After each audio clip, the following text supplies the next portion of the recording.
Estamos aqui com Atplay Podcast e a nossa convidada de hoje é a doutora Fabiana Adolino, advogada da Vara de Família. Seja bem-vinda, Fabiana. Tudo bem? Boa tarde, Marcos. Obrigado pelo convite. Tá tudo bem, graças a Deus. Achei muito legal ser convidada para estar aqui hoje no seu podcast e esclarecer algumas dúvidas e bater um papo bem legal com você. Fala um pouco de você, Fabiana. Depois vamos falar do que interessa, né, na nossa entrevista. Bom, vamos lá.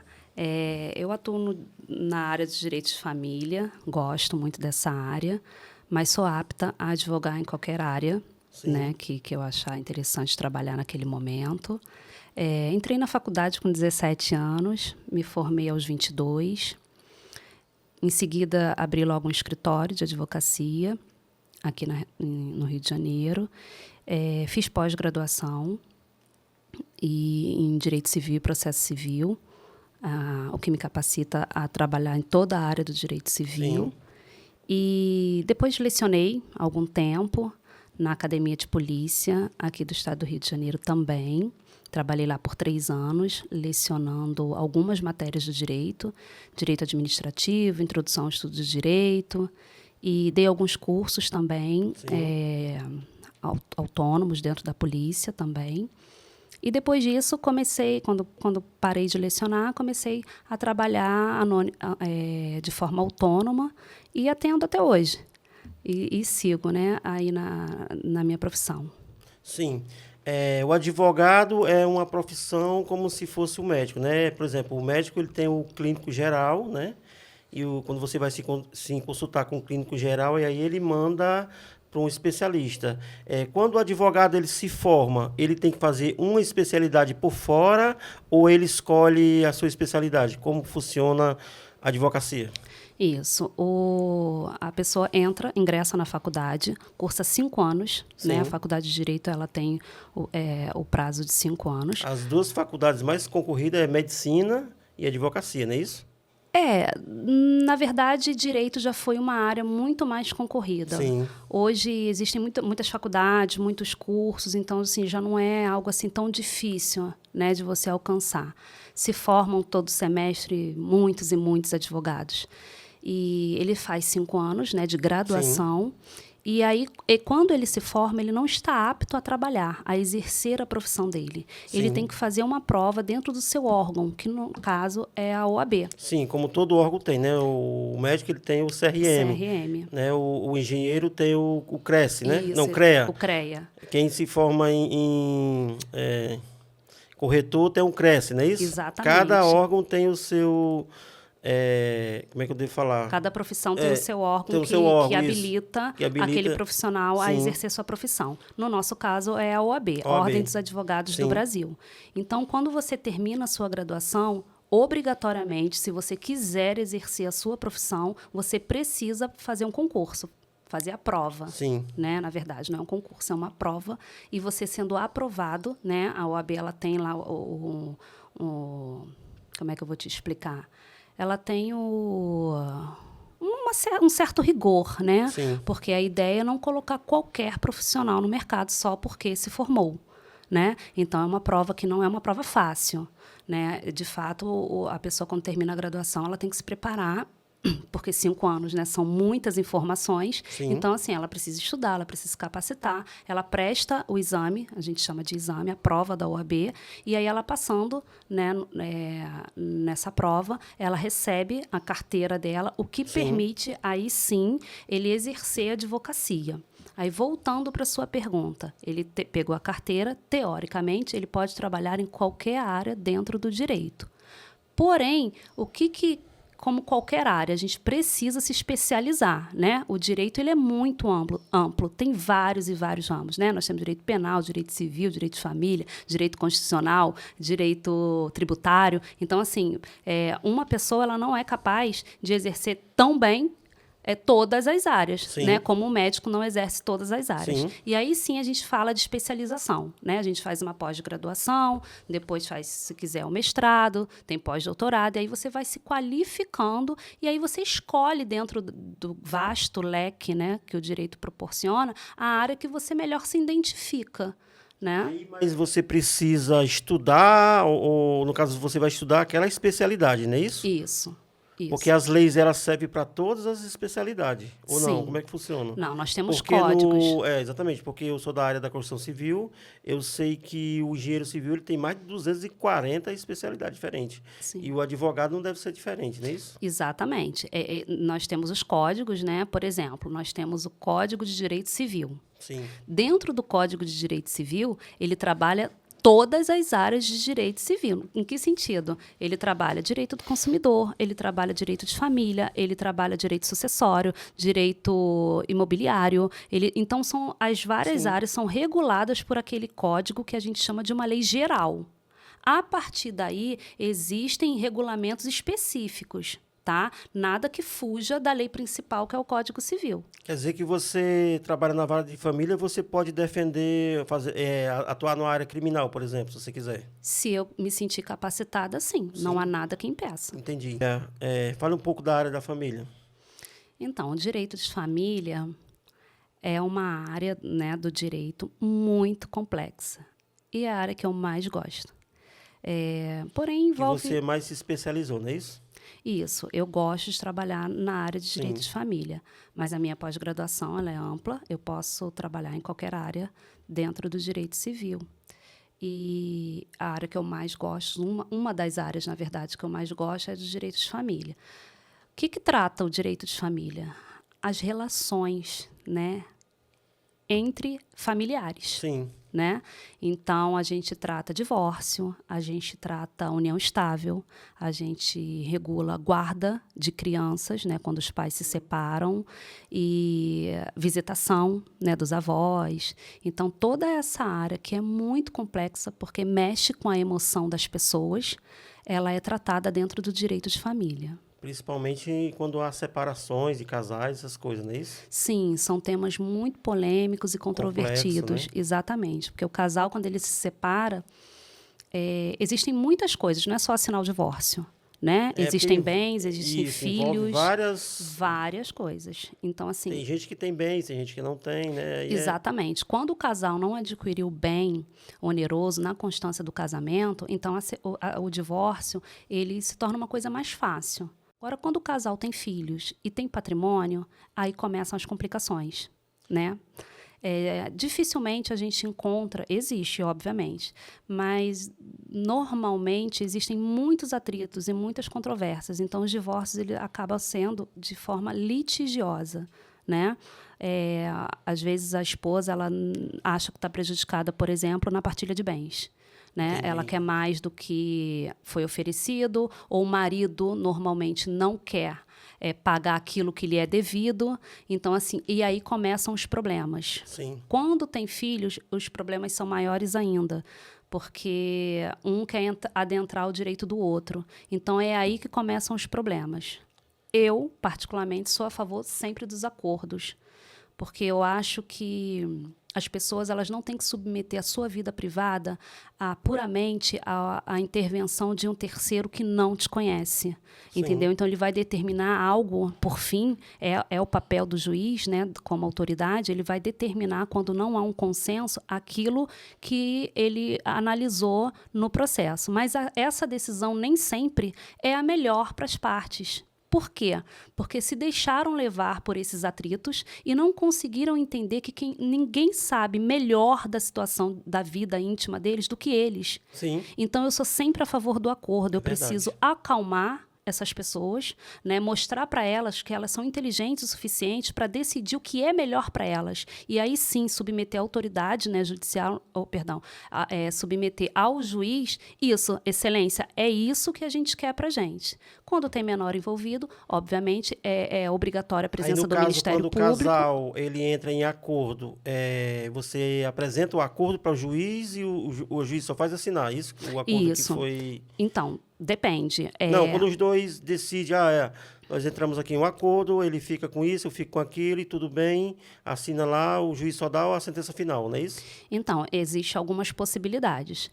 A gente pode fazer um acordo, né? O advogado, ele senta, ele consegue acalmar as partes, ou às vezes as partes, até, em raras situações, até estão tranquilas, elas já vêm definidas com aquilo que elas querem. Então, a gente faz o acordo, é o chamado acordo extrajudicial, a gente coloca as cláusulas desse acordo e regula tudo, às vezes, é um acordo completo, né? Faz a dissolução do casamento através do divórcio, a gente regula a divisão patrimonial, a gente regula a guarda das crianças, visitação, Quem vai enfim, dar pensão, quem não vai, quem vai tudo. ficar com os filhos, tudo. Isso já é um fica tudo acordão que a gente acordão, chama. E aí, uma vez que a gente consiga fazer isso, a gente entra com a ação judicial para que o juiz tão somente ele determine que aquela situação é a que vai prevalecer. Porém, quando tem crianças envolvidas, sempre é chamado, né, o Ministério Público, que é o defensor, né, natural dos menores. Então, assim, ele vai atuar no sentido de analisar se aquelas condições que foram colocadas ali naquele acordo está valorizando o melhor interesse daquele menor. Se tiver, está tudo ok, passa para o juiz homologa esse acordo e aquela sentença, na verdade, a homologação daquele acordo se torna, uma sentença e vai regular a relação deles a partir dali. Mas você entende a diferença? Eles determinaram o que é bom para eles. E o juiz tão somente homologa. Então, quando é assim, é ótimo. Mas nem sempre é assim. Sempre é bom quando tem esse acordão, né? Que todo mundo sai feliz. Isso. E cada um sai satisfeito, né? Isso. Deixa eu fazer mais uma pergunta. Sobre a união estável, ela tem o mesmo papel, o mesmo valor do casamento? Isso. A união estável ela veio sofrendo alterações, né, ao decorrer dos anos. Porque quando a união estável começou, era só um contrato, não era isso? Isso. Na verdade, as pessoas, os companheiros, eles não se atentavam muito a esse detalhe, né? As pessoas, elas simplesmente moravam juntas com o intuito de constituir família, porque a gente tem que ter cuidado com isso. Às vezes, dois amigos moram juntos, não tem a finalidade de constituir família. Então, Sim. não há que se falar em união estável. Mas vamos lá. Duas pessoas moram juntos com a finalidade, né, de constituir família. Eles moram juntos e pronto. Aí passa 5, 10, 15 anos, constroem as coisas, compram, adquirem, têm filhos. Um belo dia se separam, né? Cada um vai para o seu canto. Isso você está falando só a união entre eles, não em papel, não é isso? Isso. Morou junto, sem nenhum documento. Isso que ia ser a minha próxima pergunta. No caso, eu fiquei sabendo que tem uma lei, morou junto 6 meses, já é união estável, não é isso? Então, aí... Explica mais um pouco. Vamos lá. Aí as pessoas foram morar juntos. Certo. E aí, Tem acabou. um prazo pré-determinado? Como é que funciona? Vou chegar lá. Sim. Se separaram. E aí querem os direitos matrimoniais, né? Porque aí como é que o direito se comportou em relação a isso? Porque o direito também tem esse problema. A vida das pessoas, as relações das pessoas, elas evoluem assim a galope, né? E o direito, ele precisa acompanhar as novidades, né, das relações. Ela precisa amparar as relações. E a união estável era um problema no passado. Hoje não, hoje já está tudo regulamentado. Hoje, como é que funciona? Morou junto?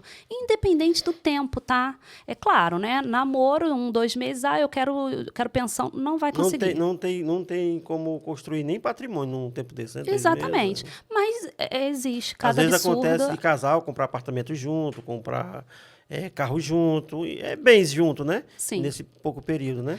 Mas você ficou ali um tempo com a pessoa. Quais são os direitos que essa pessoa tem? Né? A pessoa chega lá no meu escritório, olha, morei 2 anos com ele, agora não está dando certo, mas a gente comprou um carro, comprou um apartamento. Como é que a gente faz? União estável é exatamente igual a casamento. Sim. Tá? Mas eu não fui, doutora, no cartório, eu não registrei isso, não tem problema nenhum. Você vai fazer o seguinte, você vai entrar com uma ação no judiciário para que essa relação seja, me fugiu a palavra aqui, seja reconhecida, né? Inclusive o nome da ação é reconhecimento. E isso tudo ela apresentando provas, né? E que viveu junto e tal, né? Sim, E prova de vizinhos, conta foto, bancária, isso, fotos. viagem, né? Exatamente, viagem, ela vai provar isso tudo por A mais B, vai chegar para o juiz vai reconhecer essa união estável e vai dissolver. O nome da ação é reconhecimento e dissolução de união estável. Sim. Entendeu? E a partir daí, de uma sentença judicial, você consegue todo e qualquer direito como se uma esposa você fosse. A lei fez isso, a lei equiparou a união estável ao casamento. Então, não tem Entendi. esse negócio, eu não tenho direito porque eu não casei com ele. Não tem mais isso. Isso é coisa do passado. Tipo assim, viveu 6 meses, tá ferrado. Na verdade, assim, a gente não estipula um determinado prazo, Sim. né? Não tem isso. É claro que tempos menores dificulta a situação ali daquela pessoa que quer reconhecer aquilo como união estável. Mas, assim, as coisas são muito intensas, né? Nesses 6 meses eu comprei isso e isso com ele. Quando a gente se separa, de quem é esse bem? Então, olha aí o problema. Então, sim, ela vai ter que reconhecer essa união estável, né? Que aí a gente começa a tratar aqui sobre o regime de bens. Na união estável, o regime de bens é o de comunhão parcial, ou seja, tudo aquilo adquirido onerosamente na constância daquela união estável pertence ao casal. Logo, numa dissolução dessa sociedade conjugal, é 50% para cada um. Sim. Uma pergunta que não quer calar. Sobre o bem que ele é financiado, no caso, uma casa própria, um carro. Para quem fica esse bem? Porque você sabe que o bem, ele existe prestações, né? Sim. Como é que funciona sobre o... Ou não... eu já vi vários casos que... que fulano tem 5 carros, tem 2 carros, 3, enfim, casa. Só que esses bens são financiados. Sim. Como funciona? Então, aí a gente vai precisar fazer um acordo no seguinte sentido. Está financiado Porque, até que ponto? Que ponto e... Né? Já paguei 50%, 80%. Então, faz o seguinte, temos aqui 4 carros, você fica com 2 e assume financiamento, eu fico com os outros 2, ou então eu te dou a sua parte. Então, assim, aí vai compor... acordão, né? Isso aí. Entendi. Se não chegar em acordo, o juiz determina. Vara civil é diferente da vara de família? Sim. O direito de família ele é regulado pelas varas de família. Sobre a vara civil. Direito civil, que é Direito civil. Isso, direito civil, que é algo muito amplo. Eu falo de vara porque muitos advogados... Não, eu atuo na vara, né? Na vara de família, na vara de civil. Sim. O direito de família ele é regulado pela vara de família, o direito civil pelas varas cíveis, tá? Agora, o que é o direito civil? O direito civil, ele regula todo e qualquer ato da sua vida, né? Então, vamos lá, você comprou um carro, você tem um contrato. Se der algum problema nesse contrato, você vai se socorrer aonde? No direito civil, né? Sim. A gente vai lá, vamos ler a lei de contratos, vamos ver até onde está o seu direito, até onde você foi lesado. Então, vamos lá, você pegou um ônibus, né? Você contratou uma prestação de serviço, você pagou passagem, não foi isso? Então, se acontece algum problema, se o ônibus bate, se você sofreu alguma lesão, quando você pagou essa passagem, existe aí a contraprestação. Se há uma deficiência nessa contraprestação que te causou um dano, nasceu o direito de você ser indenizado. Quem é que regula isso? O direito civil. Tipo esses ônibus que são intermunicipal, né? Pessoas que sofrem acidente, né? Muitas pessoas colocam na justiça a empresa, né? Sim. Porque geralmente essa passagem, quando você compra, muitas delas têm seguro, né? Que cobre esses danos materiais, no caso, né? Então, quando a gente fala de direito... Entre aspas, né? Nada é tão simples assim. Então, vamos lá, vou processar a empresa de ônibus. Ok, mas quem permitiu que aquela empresa de ônibus prestasse aquele serviço para você? Ela tem que ter uma linha, tem que estar regulamentado, não é isso? Não, é concessão, né, do Estado. Então, assim, há quem entenda... Olha só, existem casos muito famosos envolvendo ônibus, né? Sim, aquele caso que aquele ônibus caiu daquela ponte, né? Que, isso. Existe morreu muita assalto, gente, né? Existe assalto. bala perdida. Enfim, várias questões dentro do ônibus. Mas aí quem responde? A empresa de ônibus ou o Estado que autorizou aquele ônibus a prestar esse tipo de serviço para você? Essa Você dúvida. entendeu? Então, assim, é tudo muito complexo. E quem é que regula isso? O direito civil. Então, quando você me perguntou sobre ele é, assim, tudo que você faz envolve o direito civil.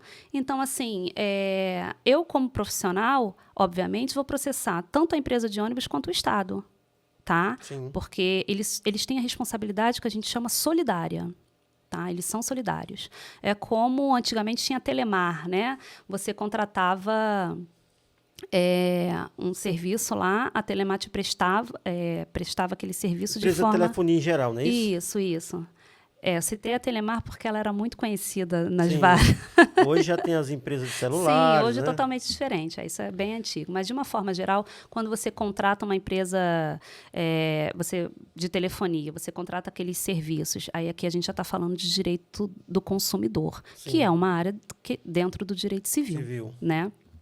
Então, assim, você processa não só aquela empresa, por exemplo, que você comprou o seu telefone. Você pode chegar a quem está acima dela. Por quê? Porque o órgão regulador, no caso, a Anatel, não é isso? mas assim, cada caso é um caso. Sim. Deixa eu trazer um caso assim mais simples para elucidar de uma forma, né, melhor. Você compra um iogurte no supermercado. Aí você passou mal com aquele iogurte. Você consegue comprovar que naquele dia você não comeu nada, apenas ingeriu aquele iogurte. Você passou mal, teve uma intoxicação alimentar, foi para o hospital, com isso você ficou internado. Às vezes viu que o produto estava vencido, né? Então, acontece muito isso, não é isso? Exatamente. Aí você ficou internado, né? Perdeu dias de trabalho, comprou remédio, te causou vários danos. E aí, o que acontece? Vou processar o supermercado, porque eu verifiquei que o iogurte até estava na validade, mas ele estava meio quente. Ou seja, o supermercado, ele armazenou... adequada, não é isso? Isso, ele armazenou de forma indevida. Então, vamos lá. Ou estava simplesmente com a data de validade vencida. Então, vou processar o supermercado. Isso na sua opinião como consumidor. Aí vem o profissional e diz, não, vou processar o supermercado e o fabricante. Entendi. Você está entendendo? Porque a responsabilidade deles é solidária. Então, a sua chance de vencer, até com uma empresa maior, é muito melhor, entendeu? Fabiana, me fale um pouco sobre o direito sucessório. Faz parte do direito civil? Sim, direito sucessório. É um assunto muito polêmico, né? Muito polêmico. É um direito específico, né? É um ramo do direito que trata partilha, né?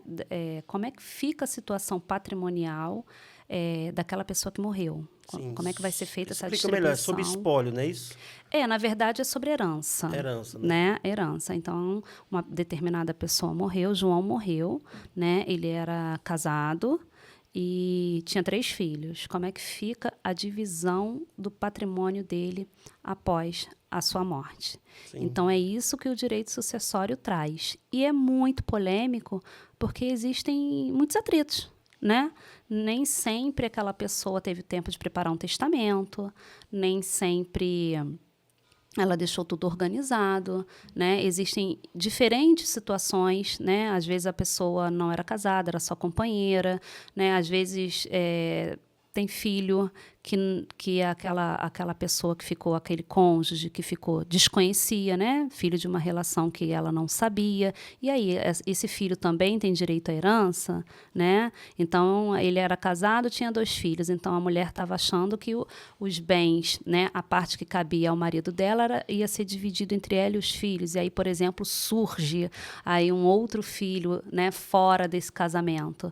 E aí, essa mulher vai querer dividir, os filhos do casamento vão querer dividir, cabe a eles o poder de querer ou não dividir. Então, são questões assim extremamente polêmicas que são reguladas dentro do direito sucessório, né? Então, lá no Código Civil tem uma parte que trata desse assunto e aí a gente vai seguir a partilha desses bens de acordo com o que a lei, né, que é o Código Civil, estabelece. Sim. Na prática, a gente vê que acontece muito, né? Que quando o morto, quando o camarada morre, né? Aparece um monte de herdeiro, né? Exatamente. A gente chama de autor da herança, né? A pessoa que morreu, ele é o autor da herança. E aí, o que acontece? Existe uma ordem, né, de herdeiros necessários. O que são os herdeiros necessários? São aqueles que a lei disse que aquele patrimônio pertence, né, do autor da herança, vai pertencer necessariamente a eles. Então, via de regra, é o cônjuge e os descendentes dele, né? Sim. Se ele não tem descendente, os ascendentes dele, né? Ele morreu antes do pai dele, por exemplo. Né? Então, se ele não tem descendentes, o pai dessa pessoa, a mãe dessa pessoa, ela vai herdar, né? Ela tem prioridade na herança, são os chamados herdeiros necessários. Ah, não sou casado, não tenho filhos e não tenho pais. E aí, como é que fica? E aí, sim, é distribuído para outras pessoas. E aí, quando ela não tem para quem deixar o patrimônio dela pós-morte, a gente chama de herança jacente ou vacante. Ela fica para o Estado, né? Então, uma pessoa, digamos, uma pessoa milionária, morreu com 90 anos, né? A esposa morreu primeiro que ele, filhos ele não tem, obviamente, com 90 anos ele não tem ascendentes vivos. Sim. E fica para quem? Fica para o Estado. Entendi. Quando não tem ninguém da família. Como funciona o testamento? Quando a pessoa deixa o testamento, porque que muitas pessoas que colocam na justiça contestando aquele testamento. O testamento ele é válido ou tem alguns casos? Sim. O que é o testamento?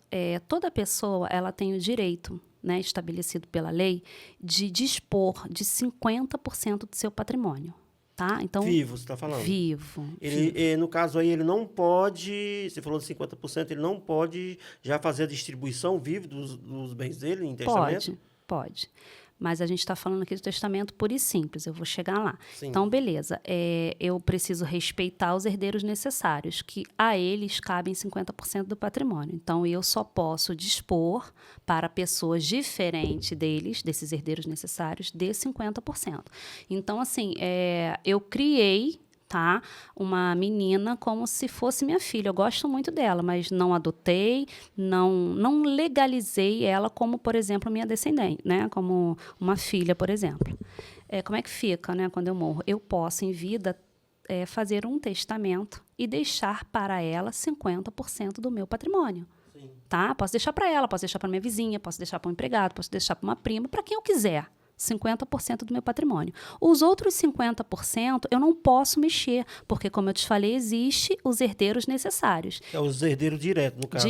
São o cônjuge, os descendentes e os ascendentes. Sim. Né? Tem uma ordem a ser seguida. E aí, o que acontece? Você me perguntou, mas eu posso dispor, já deixar em vida? Se você fizer isso, você vai estar sendo uma pessoa, na minha opinião, inteligente. Por quê? Porque os seus parentes não vão brigar pela sua herança. Mas esses parentes, ele pode entrar na justiça contestando esse... Sim, se algo fugir dentro do que estabelece a lei, como, por exemplo, eu estou falando, se você dispor de mais de 50% do seu patrimônio para alguém, sim, eles podem contestar porque não foi respeitada a disposição legal do que trata o testamento. A pessoa que está fazendo o testamento, ele pode deixar um herdeiro direto de fora? Assim, não. Eu não quero... que meu filho, por exemplo, filho tal, cicrano, não participe do meu testamento. Ele não pode fazer isso, não é isso? Não, é o chamado deserdar, né? Não, o que acontece? Existem algumas exceções que a lei permite, né? Então, por exemplo, se esse filho tentar contra a vida desse pai, né? Existem algumas situações específicas que a lei autoriza você a não incluir aquela pessoa, mas assim, é muito difícil de provar, é um caso assim, extremamente atípico, né? Porque você precisa respeitar, mas eu briguei com ele a vida inteira, isso não descaracteriza ele como herdeiro necessário. Sim. Tá? Então eu em vida vou botar quase tudo que eu tenho em nome só da minha filha, o meu filho eu não quero. Aí quando você morrer ele vai contestar isso, porque você não respeitou a porcentagem legal. Porque ele é herdeiro direto. Direto, ele é seu filho tanto quanto ela. Entendi. Então, o que você pode fazer? Você tendo 2 filhos, se você quiser, 50%, você pode até deixar só para um. E os outros 50% vai ser dividido pelos 2, você está entendendo? O restante que sobrar, um exemplo, pode ser 2 ou mais, não é isso? Mais ou menos. Você tem 2 apartamentos e você tem 2 filhos. Então, assim, eu já quero deixar 100% desse primeiro apartamento no nome da minha filha. Né? 50%, no 50%, caso. Né? Um apartamento. Sobrou outro apartamento. Esse outro apartamento, naturalmente, é só do meu outro filho? Não. Esse outro apartamento vai ser dividido entre ela e ele, os seus 2 filhos. Tá? Entendi. Aí ele vai falar assim... Porque ele deixou o testamento dito isso no caso, né? No sentido, na verdade, ele respeitou os 50%. Lembra que eu te falei que 50% ele pode dispor da forma que ele quiser? Né? Agora, existem algumas situações, por exemplo, adiantamento da legítima. O que é isso? meu filho vai... Eu tenho 2 filhos. Um deles, aqui no nosso exemplo, né? Um deles vai casar, eu vou dar uma casa para ele. Compro lá uma casa, sei lá, de R$500 mil. O outro tá solteiro. Aí você morre nesse meio tempo. Como é que fica isso? Essa parte ultrapassou os 50%?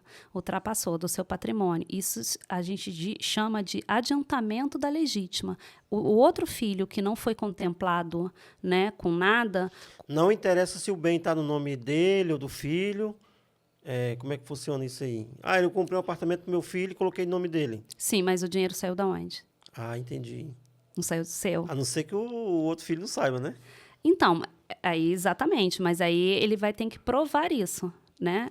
Por exemplo, completou 18 anos, seu filho completou 18 anos, você já deu um apartamento para ele. Vamos lá, ele comprou esse apartamento como? O outro filho, só ele provar. Não, ele tem 18 anos, ele não ganha renda suficiente para comprar essa casa de 2 milhões.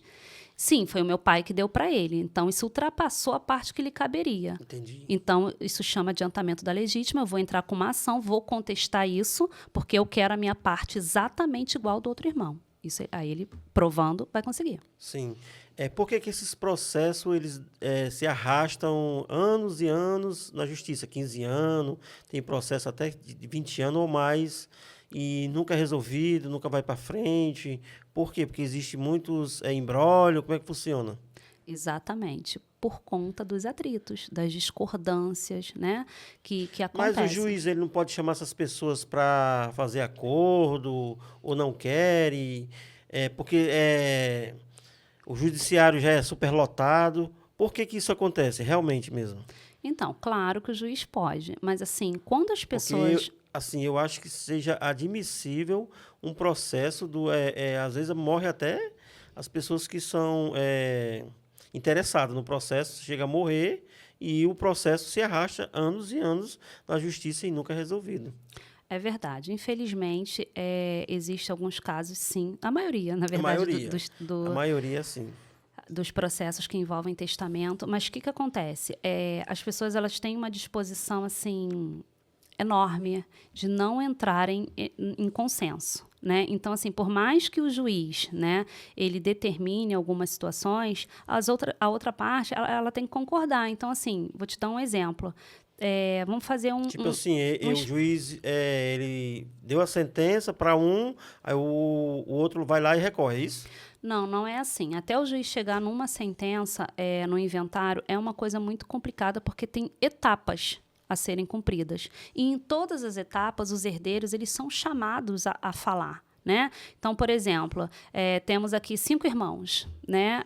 Não concordaram com a forma de divisão daquele bem, daquele inventário, daqueles bens que foram deixados pelo decujus, e aí eles entram com uma ação judicial. Os 5 herdeiros serão, no meu exemplo aqui, serão chamados.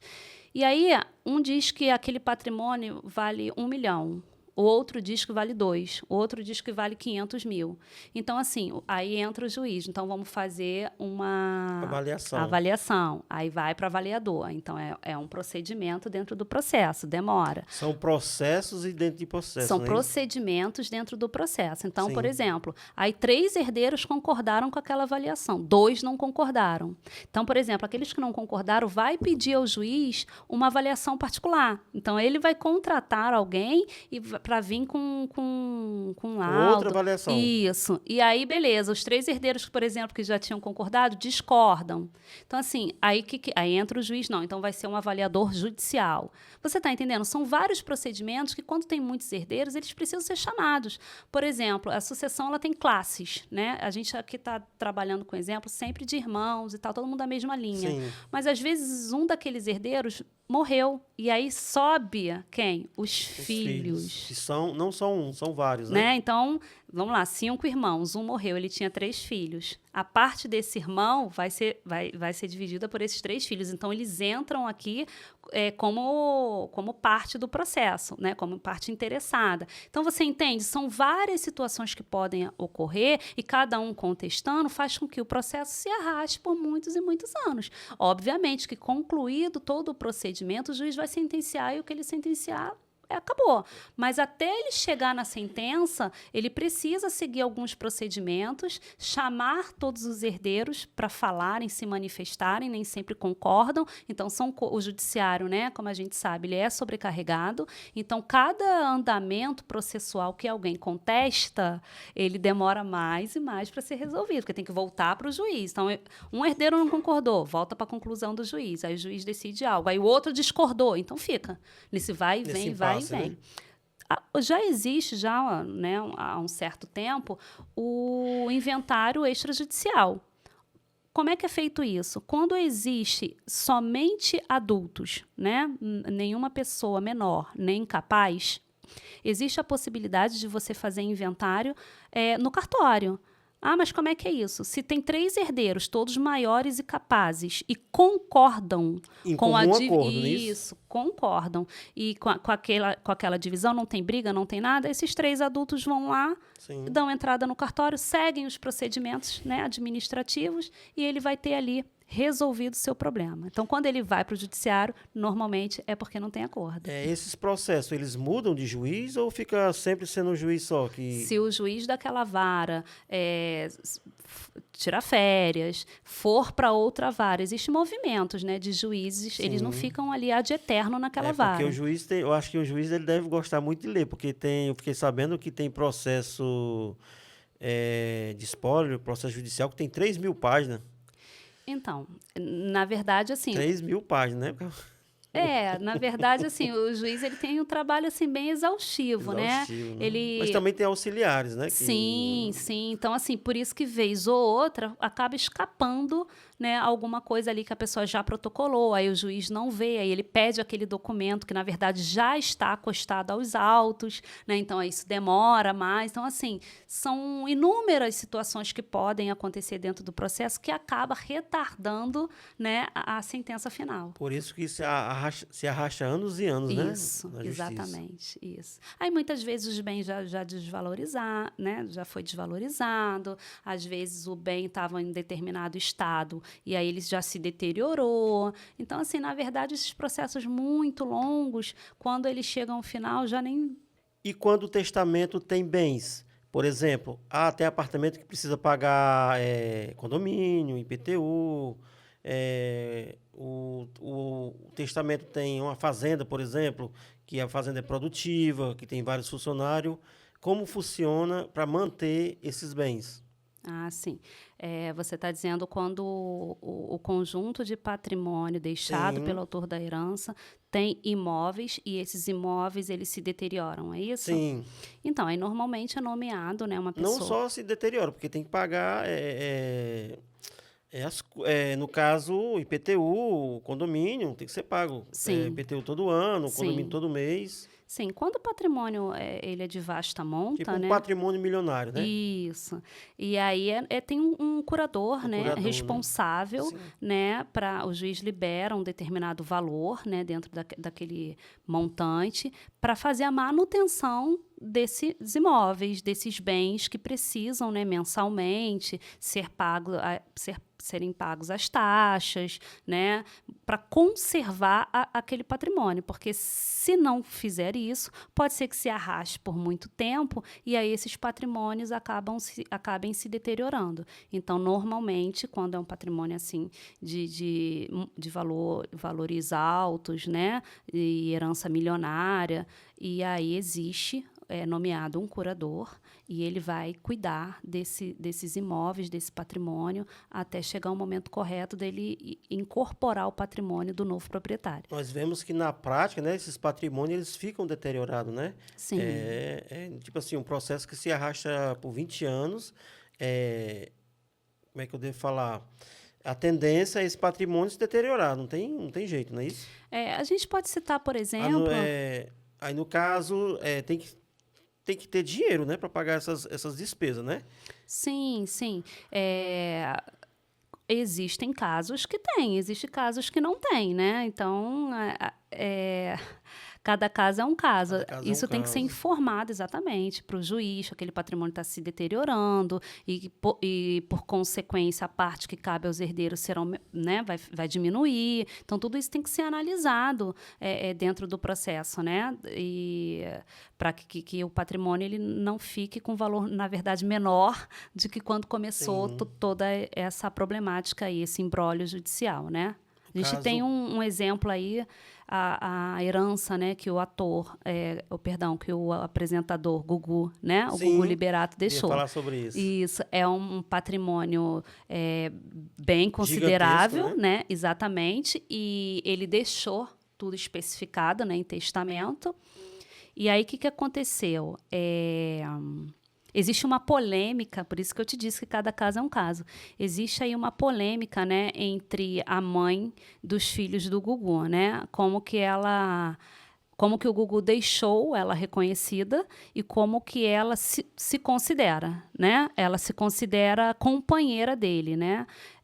Ele não considerou ela dessa forma. E aí, a partir daí, surgiram várias questões, né? Os defensores, né, do Gugu trouxeram, né, um documento onde diz que ela, na época, assinou um termo dizendo que ela tão somente era mãe, né, dos filhos dele, não tinham ali aquela relação. No caso, eles fizeram um contrato entre eles, né? Isso é o que dizem, né? Na verdade, a gente só conhece o processo analisando. É segredo de justiça, não é isso? Como envolve exatamente segredo. Então, a gente sabe aquilo que é ventilado na imprensa, que não necessariamente é a verdade, né? Mas o que dizem por aí é que ela assinou um contrato onde tão somente ela teria, né, os filhos dele e seria recompensada por isso e tal, mas que eles não tinham uma relação matrimonial, não eram marido e mulher, né? E ela entende que não, que ela sim tinha esse relacionamento com ele e, por consequência disso, ela é uma herdeira necessária. Né? Ela tem direito. A esposa dele, né? Como esposa, exatamente. Então tem toda essa questão aí e por isso que esse processo, por exemplo, já se arrasta aí, né, 1 ano, 2 anos, mais ou menos, do tempo da morte dele para cá. Aí, nesse caso, o juiz, ele nomeia um curador para tomar de conta, tipo assim, desse patrimônio, né? Que é um patrimônio gigantesco, né? Deve ter vários imóveis. Com certeza. Nesse caso específico do Gugu, novamente a gente só sabe por aquilo que é veiculado na imprensa, ele deixou a irmã como tutora das filhas menores, né? Que, se eu não me engano, hoje já se tornaram até maiores. Mas, enfim, a ela ficou... Eles são herdeiros diretos, no caso, né? Os filhos, né? Isso, herdeiros necessários. E aí, como existe herdeiro necessário, como existe os descendentes, eles excluem os ascendentes, porque o Gugu tem a mãe viva. Mas aí ela já não herda, por quê? Porque existem filhos. Então, os herdeiros do Gugu necessários, que ele deixou reconhecidos, são os filhos. Mas no caso ele deixou um testamento. Esse testamento não vale. No caso, parece que foi 50% para os filhos, parece que teve 25% para o sobrinho e a irmã, e os outros 25% eu não sei bem para quem foi. Então, por que isso ainda não foi aplicado? Porque alguém contestou. Esse alguém é a mãe dos meninos. Ela contestou. Então, o testamento ele não pode ser cumprido uma vez que ele está sendo contestado. Então, digamos que daqui a um tempo o juiz determine, sentencie que não, ela não era esposa dele, não tinha uma relação marital com ele, e nem era companheira, enfim, não tinha esse tipo de relação com ele. Então, aí sim, não tem. Então, ela não entra aqui nos herdeiros necessários. Tá? Então, beleza. Então, vamos cumprir a disposição de última vontade dele, que é essa parte aqui. Ele tirou da parte disponível dele, aquele 50% que eu te falei, e deixou para os sobrinhos, para quem ele quis.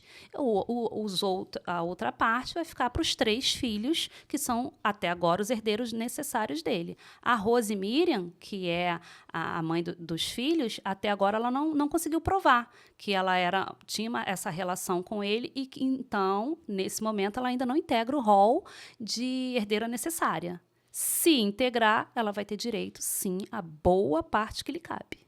Sim, o advogado ele tem o segredo profissional, né? Vamos falar daquele caso do Adélio Bispo, né? Que deu uma facada então, na época, candidato a presidente da República, Jair Bolsonaro, né? E depois apareceu vários advogados, né, milionários, né, quando eles foram até o local onde estava o Adélio, na delegacia, eles foram para lá tudo de jatim, né? E existe aquela especulação, né? Porque ele não tem condição, não tinha, né? Não tem, no caso financeiro, de pagar esse tipo de advogado, né? E ficou aquela pergunta no ar de todo brasileiro, querendo saber quem foi que bancou, né? Esse tipo de profissional, esse tipo de advogado, que são advogados caríssimos, não é isso? Sim. Você me perguntou sobre o segredo, né, do profissional.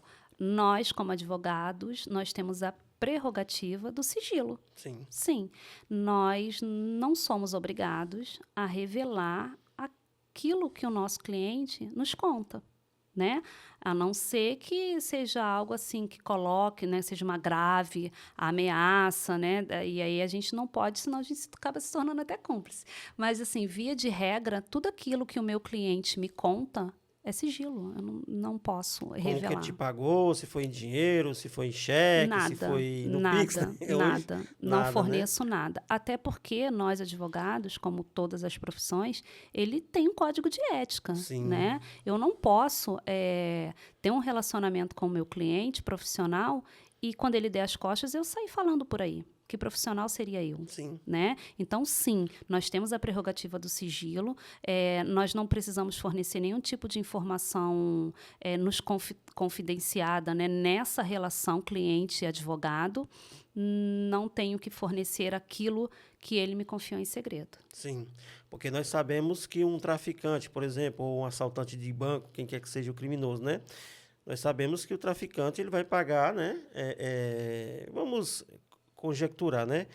Pagar o advogado profissional com dinheiro do tráfico, né? E assim sucessivamente, o assaltante, qualquer que seja o criminoso. Doutora, sobre violência da mulher, essa lei Maria da Penha, ela funciona na prática? Sim, ela funciona. Violência à mulher é um assunto muito polêmico, muito né? triste, muito triste. Muito triste também. Nós, na verdade, desconhecemos, né, a realidade dessas mulheres.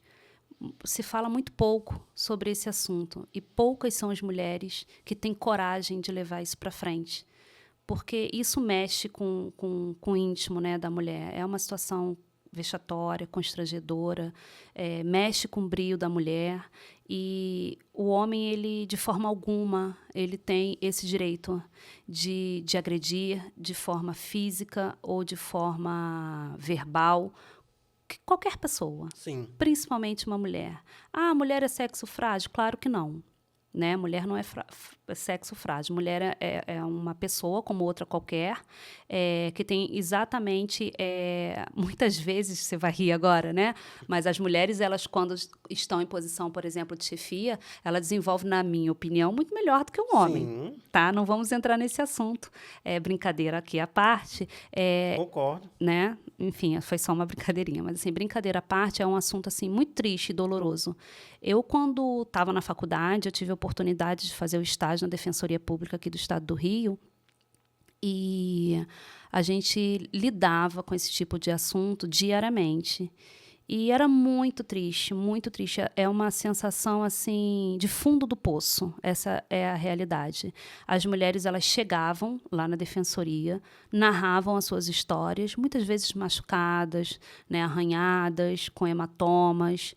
E a gente fazia ali, como estagiária, todo o procedimento. E aí ela tinha que retornar para assinar e aquela coisa toda. E no momento que a gente ia dar entrada, ela voltava atrás. Não, sabe o que é? Ele já pediu desculpa, ele prometeu que isso não vai acontecer mais.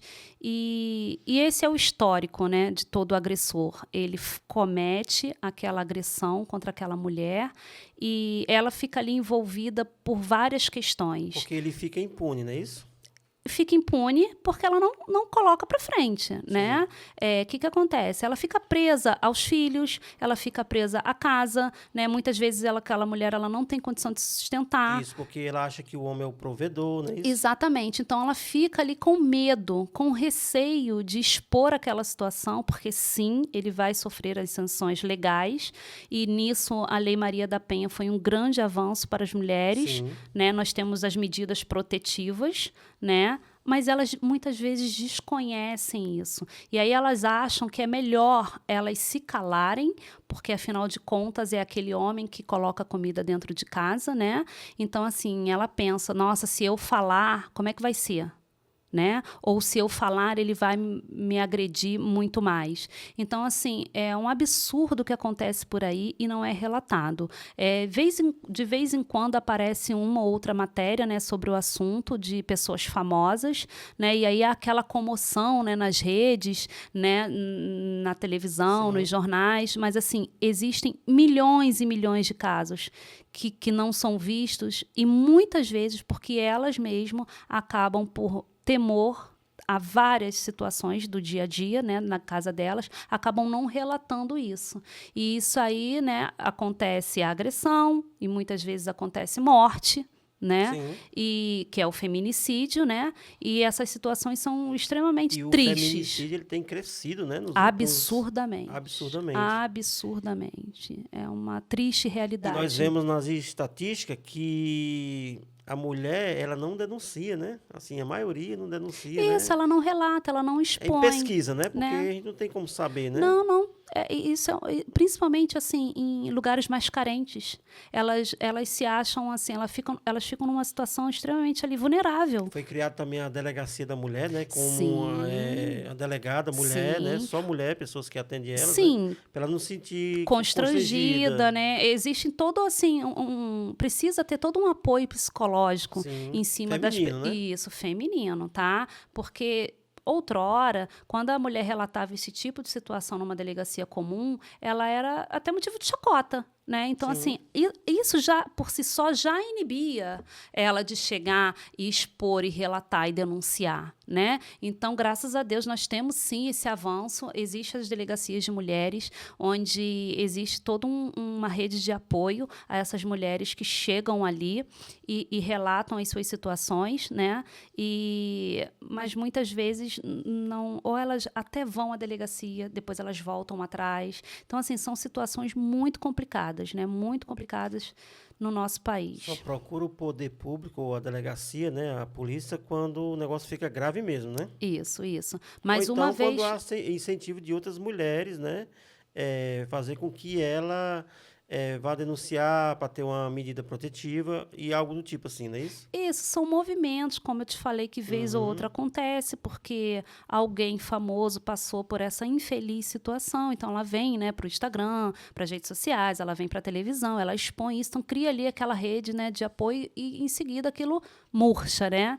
Mas assim, como eu estou te falando, existem milhões e milhões de casos que as pessoas não relatam, não denunciam, porque ela tem receio de perder aquele provedor, né? Ou ele ameaça agredir os filhos. Existem situações diversas. Cada um tem medo de perder uma proteção, né? Ela se acha que ela é protegida pelo marido, não pelo poder público, não é isso? Exatamente. Assim, na minha opinião, devia ter o poder público poderia disponibilizar algum órgão, alguma palestra, algum centro de apoio para essas mulheres conhecerem os seus direitos. Entendeu? Tem que denunciar, sim. E aí promover algum tipo de apoio para essa pessoa, né? Elas não sabem do poder que elas têm. É verdade. Né? Porque uma vez que essa mulher se encoraje e denuncie, certamente atitudes serão tomadas, porque existem leis, né, que observam essas situações, que tratam dessas situações. Mas elas precisam saber que elas podem ir e devem ir, porque se elas não fizerem por elas, ninguém vai fazer. É verdade. Né? E aí acaba nessa estatística infeliz que nós temos de tantas mortes, né, causadas. Feminicídio cada dia aumentando assustadoramente. Assustadoramente. Nós vemos aí nas mídias, né? Cada dia aumentando mais e mais. E tá de um jeito que não tem freio, né? Não tem freio. Então, assim, elas precisam ser encorajadas a denunciarem. E não é só agressão física, tá? É agressão psicológica, agressão verbal. Tem todo tipo de tortura, né, que esses homens, eles fazem contra as suas mulheres. Então, assim, elas precisam conhecer o direito delas, saber como agir. E isso, na minha opinião, o poder público poderia, de alguma forma, intervir nisso, entendeu? Fazer um centro de apoio ou qualquer coisa do tipo. Achei que seria com exatamente reuniões, né, com psicólogo, isso. E eu acho pessoas da que própria seria muito polícia, né, interessante. delegado, incentivando, né, encorajando, né, essas mulheres a denunciar, né, os seus agressores, né? Exatamente. É triste, é uma triste realidade. Nós sabemos que o Brasil é o país do jeitinho, né? Nós sabemos também que as nossas leis, ela tem muitas brechas. O que a doutora acha sobre as nossas leis do nosso país? Pergunta muito interessante. É interessante. A nossa lei, assim, A lei, ela existe, né? Só não é aplicada, né? Não é que ela não seja aplicada, é sim aplicada, mas ela sim tem muitas brechas, muitos recursos, né? Então, assim, existe a justiça de primeira instância, né? Você entra com processo, digamos que você ganhe. Aí você, oba, beleza, vou receber. Nem sempre. Porque aí, quando termina o processo de primeira instância, que termina no ato da sentença, ela abre ali a possibilidade de ir para uma segunda instância através de recurso. Sim. Né? Então, sim, terminou a sentença ali, você até ganhou, mas não levou, porque a outra parte tem o direito de recorrer daquela sentença. Tá? E aí ela recorre ali para a segunda instância, que é o tribunal, né, de justiça, que vai resolver. A segunda instância é o tribunal. Só que aí existem alguns temas que você pode se socorrer ao STJ também, e ali você também não vencendo, você, dependendo da matéria, você pode levar ao STF. Sim. Então, No assim, caso, seria 3 instâncias, então. depende, tem a juíza monocrática, né, que é a primeira instância, tem a segunda instância, que tem essas categorias que eu te falei. Você pode ir se socorrendo, se a matéria couber, dentro desses tribunais superiores. Então, assim, a coisa acaba se arrastando, né, um pouco mais, o processo acaba ficando bem mais longo. Então, sim, mas por que isso acontece? Porque é o nosso sistema. É o nosso sistema legal. O sistema judiciário, né? Isso, que permite esse tipo de Nós recursos. sabemos que o nosso país, né, é conhecido que a lei só funciona para pobre, né? Para rico, só funciona se for repercussão nacional, né? Se não for... Na verdade, assim, não é bem isso, né? É porque nós, sim, às vezes, nos deparamos com várias situações desiguais. Né, seria hipocrisia minha dizer que isso não acontece, acontece. Mas você tendo um bom profissional, né, às vezes a pessoa não tem. Quem tem recurso pode pagar um bom profissional. Exatamente. Né? Quem não tem, às vezes a pessoa não tem e, por exemplo, se socorre na Defensoria Pública. A Defensoria Pública é um órgão excelente, porém muito sobrecarregado. Né? Então, assim, às vezes acaba demorando mais para aquela pessoa ser atendida, né? A defensoria não tem como dar suporte para tantas pessoas que procuram, né? Que têm necessidade de ser atendida por esse órgão. Então, assim, não é que ela preste um serviço ruim, claro que não. É o mesmo serviço. É o mesmo serviço, porém... sobrecarregado. Porque tem uma demanda muito grande. Entendeu? Aí o nosso país continua sendo conhecido como o país do jeitinho por causa disso, não é isso? Na verdade, assim, eu não culpo a lei por causa do jeitinho brasileiro, né? As pessoas, elas se utilizam de vários artifícios em várias situações.